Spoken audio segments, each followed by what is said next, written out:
Assalamualaikum warahmatullahi wabarakatuh. Kembali lagi dalam pembelajaran biologi. Hari ini kita akan membahas tentang latihan beberapa soal yang kaitannya dengan sistem sirkulasi atau sistem peredaran darah. Langsung saja kita mulai dari soal yang pertama. Pernyataan berikut yang tidak termasuk fungsi sistem peredaran darah adalah, kita garis bawah di sini, pernyataan yang tidak. Sistem peredaran darah mempunyai beberapa fungsi yang sudah kita bahas pada video-video sebelumnya. Kita coba lihat opsi A, yaitu mengedarkan sari makanan. Benar bahwa salah satu fungsinya yaitu mengedarkan sari makanan dari sistem pencernaan makanan ke seluruh tubuh. Kemudian opsi B, mengedarkan oksigen. Ini juga benar, sistem peredaran darah. Ia sebagai alat transportasi oksigen dari paru-paru ke seluruh tubuh. Kemudian sebaliknya, transportasi karbon dioksida dari seluruh tubuh ke paru-paru. Kemudian opsi C, pengangkutan sisa metabolisme. Ini juga benar. Pengangkutan sisa metabolisme dari sel tubuh ke organ-organ ekskresi. Kemudian opsi D, keseimbangan cairan tubuh.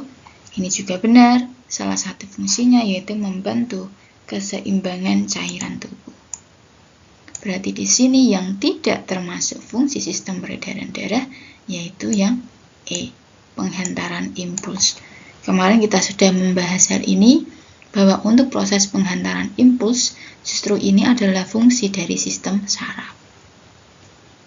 Kemudian kita lanjut soal nomor 2. Pernyataan berikut yang termasuk ke dalam fungsi plasma darah adalah, kita tahu bahwa darah saat dilakukan proses sentrifugasi, maka akan terbentuk dua komponen, yaitu bagian atas yang berupa cairan, plasma darah, kemudian bagian bawah yang berupa padatan, ini adalah sel-sel darah. Nah, salah satu fungsi dari plasma darah yaitu mengatur keseimbangan osmosis darah di dalam tubuh. Cukup jelas, kemarin sudah kita bahas di video sebelumnya. Kemudian soal nomor 3. Bentuk fisiknya tidak beraturan, tidak berinti, dan diproduksi di bagian dalam sumsum merah. Pernyataan tersebut adalah ciri dari, kita kemarin sudah membahas plasma darah, kemudian sel darah merah eritrosit, sel darah putih leukosit, kemudian keping-keping darah trombosit. Plasma darah kita tahu bentuknya cairan, jadi bukanlah opsi B.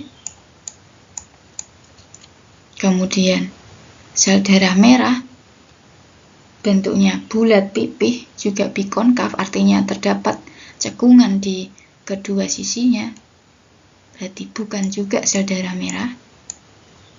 Kemudian sel darah putih, kita kemarin sudah membahas ada yang mempunyai granula, ada juga yang tidak mempunyai granula, ini juga bukan. Lalu bentuk fisik tidak beraturan, tidak berinti, ini adalah ciri dari keping darah atau trombosit. Kita bisa ke soal berikutnya, soal nomor 4. Hemoglobin sebagai senyawa protein penyusun eritrosit memiliki kemampuan mengikat titik-titik. Jadi hemoglobin ini sendiri terdiri dari heme dan globin. Kita sudah bahas kemarin, dan dia bisa mengikat oksigen juga karbon dioksida. Ketika hemoglobin ini berikatan dengan oksigen, maka menjadi oksihemoglobin. Kemudian ketika berikatan dengan karbon dioksida menjadi karbominohemoglobin. Jadi yang paling tepat dalam hal ini yaitu oksigen dan karbon dioksida. Kemudian untuk soal terakhir, komponen pada darah yang memiliki jumlah paling banyak adalah, kita juga sudah bahas tadi sedikit, bahwa ketika dilakukan proses sentrifugasi, maka akan ada dua komponen, yaitu plasma darah dan sel-sel darah. Nah, komponen ini justru pada plasma darah kurang lebih ada 55%, dan sisanya sekitar 45% barulah sel-sel darah. Maka di sini komponen yang memiliki jumlah paling banyak yaitu plasma darah, 55%.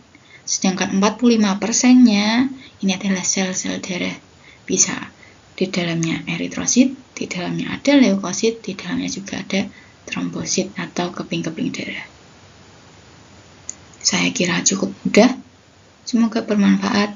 Assalamualaikum warahmatullahi wabarakatuh.